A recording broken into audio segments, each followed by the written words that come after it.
Shalom, Damai di hati. damai di hati. Shalom. Tuhan Yesus baik Selamanya. selamanya. Tuhan Yesus baik. Selamat pagi Bapak Ibu pemuda remaja beserta seluruh anak-anak yang Tuhan Yesus kasihi. Tak terasa tinggal menghitung jam kita akan meninggalkan tahun 2021. Benar Bu, sungguh tangan Tuhan yang perkasa telah menuntun kita sepanjang tahun 2021 ini. Dan oleh pertolongan Tuhan kita siap menyongsong tahun 2022. Pagi ini kita akan merenungkan firman Tuhan yang dikeluarkan oleh Sinode Gereja Kristen Oikumene di Indonesia GKO dengan pola 4M. Menerima, merenungkan, melakukan, dan membagikan. Bersama saya Pendeta Nurhayati Hutagaul dan Ibu Rosita Sabir Wabdaron. Bu, untuk kita dapat menerima firman Tuhan, mari kita mohon pertolongan Tuhan dalam doa lebih dulu. Bapa, dalam nama Yesus, terima kasih Tuhan. Kami hendak membaca dan merenungkan sebagian dari sabda kebenaran firman Tuhan. Mohon tuntunan dan bimbingan Tuhan bagi kami, agar apa yang sebentar kami baca dan kami renungkan janganlah berlalu dengan sia-sia, melainkan dapat mengambil bagian dalam hati dan pribadi kami masing-masing. Dalam nama Yesus kami berdoa. Amin. Renungan kita dari kitab Kolose pasal 3 ayat 15, demikian firman Tuhan.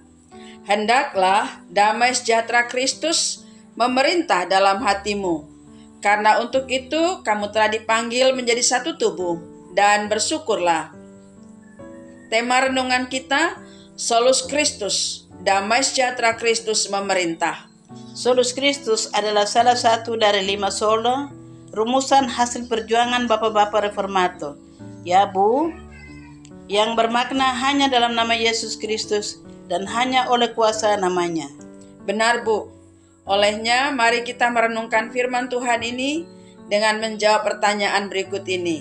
Yang pertama, apakah perintah Paulus dalam Kolose 3 ayat 15? Hendaklah damai sejahtera Kristus memerintah dalam hatimu.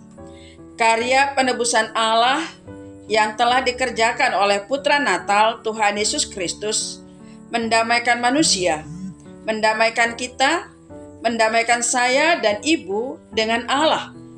Kita yang tadinya terpisah dari Allah karena dosa kita, dalam Kristus Yesus kita diperdamaikan. Damai sejahtera ini yang membedakan kita dengan dunia ini yang masih merasa jauh, bahkan sangat jauh dari Allah. Nah, damai sejahtera yang telah Allah anugerahkan ini, yang telah tertanam dalam hidup kita, hendaknya memerintah atau berotoritas dalam kehidupan setiap hari. Roh Kudus memimpin dan mengajari kita melakukan kehidupan damai itu. Dengan demikian, kita menjadi pembawa damai dan hidup berdamai dengan sesama. Seperti kata Bapak Pendeta kemarin, tidak ada lagi marah-marah dengan suami, dengan anak-anak, atau dengan tetangga. Tidak ada iri hati atau kebencian, karena kita adalah satu tubuh. Tidak mungkin jari iri pada mata. Sebaliknya bersyukur boleh, karena mata memperjelas mana baju yang pas dan cantik untuk tangan dan jari ambil, itu contohnya. Pertanyaan berikutnya, apa itu damai sejahtera Bu? Dalam bahasa Ibrani Shalom dan dalam bahasa Yunani Eirene. Dapat diartikan ada keserasian, keutuhan, kesejahteraan, bahkan keberhasilan di segala bidang. Tuhan Yesus datang membawa damai sejahtera, dan Ia sendiri memberi damai sejahtera kepada umat manusia yang mengimani karya penyelamatannya. Seperti yang ditulis Yohanes demikian, damai sejahtera kutinggalkan bagimu, damai sejahteraku kuberikan kepadamu.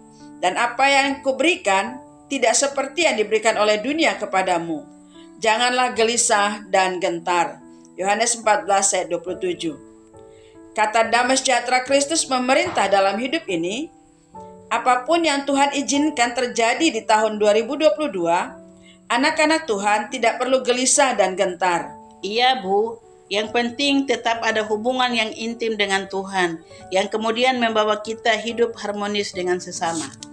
Benar Bu, hidup harmonis dengan sesama berarti tidak ada dendam, tidak ada kata-kata kasar, bahkan mampu memaafkan sesama.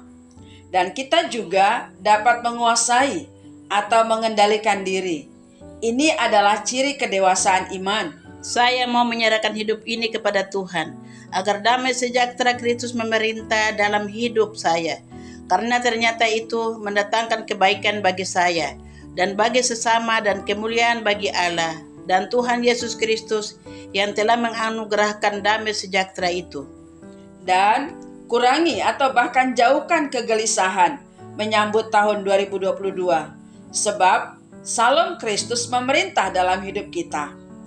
Bapak, Ibu, Saudara, pemuda, remaja, serta anak-anak sekalian, berilah dirimu diperintah oleh damai sejahtera Allah, serta jadilah pembawa damai dalam kehidupanmu setiap hari.